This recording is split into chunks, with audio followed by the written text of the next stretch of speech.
here with Nick Cooper, the Chief Creative Officer of Victory Hill. That's it. That's right, at the Avengers Station exhibition at the Singapore Science Centre.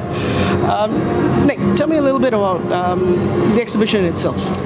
Well, look, this is probably, it is a very immersive, interactive experience. It really brings you into the heart of the Marvel Cinematic Universe. And, it is an educational experience where you get to learn all about the science behind these superheroes. And, it's a super rich universe. And, this place really feels like now you get to be in the heart of it and become part of this Avengers team. Right, and like you said, it's about the Marvel Cinematic Universe. Right.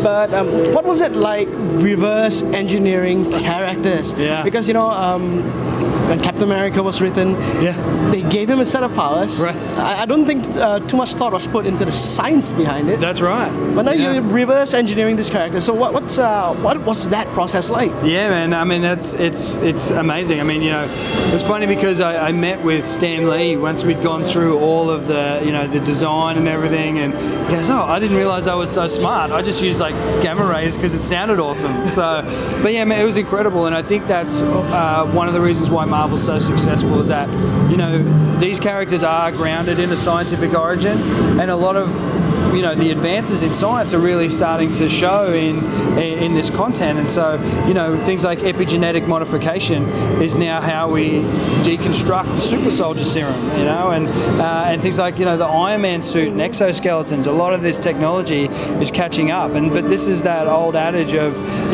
science fiction becoming science fact, and this really makes that evident and clear. Right. And I see a lot of prop over here. Are these from the movie itself, from the movies themselves? Yeah, so most of these in here are all original props and costumes. Cap here is from Avengers 1. You'll even see Black Widow, her knees are still a little bit dusty because it was from the battle in New York when they were on the bridge. So I think all those bumps and bruises are cool to see, And so Marvel have been great and opened up a lot of these assets for us and for everybody here to be able to come and see. And how is it? So this is the fourth installation of Avengers Station 4.0. That's right. How is it different from the ones in Mark 4? Mark 4. Mark 4. Right, Mark 4. Yeah. So how's it different from the ones that have run, in Seoul, in Paris, in Vegas? Yeah, this is the first time we've really been able to bring everything that we've ever created together. A lot of times we could have, all of this in one show, then other things in another show. But this is the first time we've ever been able to bring it all together for one, truly inclusive and epic journey, So yeah, we're super pumped to be here, and the fact that it's a science experience and it's in the Science Centre, which is an incredible institution. It was meant to be here. It's great. And so I've tried most of the installations out. I particularly like the Hulk. I particularly like the Hulk. Yeah, I think it's very interesting the way you explain why he turns green. Yeah, right. Why he turns green. Yeah. But what's the one exhibit that you feel? I know it's your baby. I know the whole Avengers Station is your baby. If there was one thing that people need to see and that will blow your mind away, which do you think it'd be? Yeah, it's a hard. Like all the areas have their benefits. And you go into there, and it depends who your favorite character is, because you form an affinity with that. And with that said, though, I think, like you were saying about the Hulk, how we were actually able to give him scientific justifications to why he's green.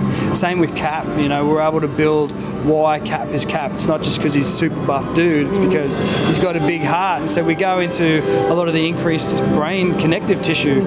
So I think for me, those are my favorite bits that bring all of this into one experience. So I can't really. That's not a very good answer, but it's just like all of it. I think all comes together as one experience rather than any one piece for me. So basically, what you're saying is you should try out. You should try everything out. You should try everything. That's exactly right. Yeah. So how long do you expect, say, a normal customer, a person views the exhibit? How long would you expect them to spend throughout the whole exhibition? I think on average it's around an hour. But for example, in Paris, which was a smaller show than that, we would have people stay up to 3 hours. Because there's a lot of information and a lot of gameplay and a lot of interactive. perspectives, and so there's a lot you can do. And I think if you come as a family or with a partner, you've got all your assessment questions, so you can really spend many hours in here just ingesting it all. But on average, I think the average consumer spends around an hour to an hour and a quarter. So I'm going to ask you a question that I like the answer to. So, any ideas, or more like any plans to spin out from the Marvel Cinematic Universe, or to include maybe other aspects of the Marvel Universe? We try to really make this an extension of that MCU, right? So we will, as it grows, we're looking at including Black Panther, and as Captain Marvel comes on board, and then obviously, Avengers Infinity War's coming, and that's going to connect Guardians, and man, it's going to be super epic. So, you sound like a fan. A little bit. The Marvel Avengers Station is going to be at the Singapore Science Centre for the next couple of months. So if you do have the time, it's one of the things you have to check out.